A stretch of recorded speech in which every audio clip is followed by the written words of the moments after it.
ଭିତ୍ତିଭୂମି ହିସାବରେ କଣ କହିବେ? ସମସ୍ତେ ଗୋଟେ କଥା ପଚାରୁଛନ୍ତି କି ନୟାଗଡ଼ ଜିଲ୍ଲାରେ ଆମର ମେଡିକାଲ କଲେଜ ପାଇଁ ଭିତ୍ତିଭୂମି ନାହିଁ। କିଏ କହିଲା ଭିତ୍ତିଭୂମି ନାହିଁ? କଣ ସରକାରୀ ଜାଗା ସବୁ ସରିଯାଇଛି?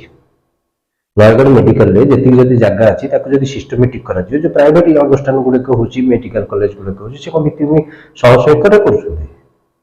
ନୟାଗଡ଼ରେ ପ୍ରଥମ ଫାଷ୍ଟ ଜିନିଷ ହଉଛି ଯେ ଗୋଟେ ହସ୍ପିଟାଲରେ ମେଡିକାଲ କଲେଜଟେ କରିବାକୁ ହେଲେ ପ୍ରଥମ 3 ବର୍ଷ ଯୋଉ ଷ୍ଟୁଡେଣ୍ଟ ହେବେ ସେମାନେ ଏକାଡେମିକ ବିଲ୍ଡିଂରେ ରହିବେ। ସେମାନେ ଆସିକି ରୋଗୀର ସେବା କରୁନାହାନ୍ତି କି ରୋଗୀର ଟ୍ରିଟମେଣ୍ଟ କରୁନାହାନ୍ତି, ତେଣୁ ସେମାନେ ଏକାଡେମିକ ବିଲ୍ଡିଂ କରିବେ। ଏକାଡେମିକ ବିଲ୍ଡିଂ ଅଲଗା ଜାଗାରେ କରି ଏଇଠି କେବଳ 4th ଇୟର 5th ଇୟର ପିଲାଙ୍କ ପାଇଁ କରିହବ।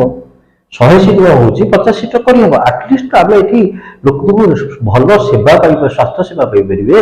ଭିତ୍ତିଭୂମି କଥା କହିକି ବାରମ୍ବାର ଏଇ ଦାବିଟାକୁ ଶେଷ କରିଦେବାଟା ଠିକ ଲାଗୁନି ମତେ।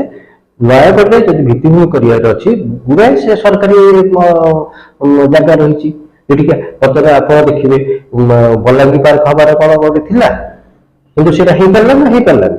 କିନ୍ତୁ ଯେଭଳି ଇଚ୍ଛା ଶକ୍ତି ବଲାଙ୍ଗୀ ପାର୍କ ଗୋଟେ କରିବା ପାଇଁ ଲାଗୁଛି, ସେଭଳି ଯଦି ଇଚ୍ଛା ଶକ୍ତି ଲାଗିବ ମେଡିକାଲ କଲେଜ କରିବା ପାଇଁ କଣ ପାରିବନି?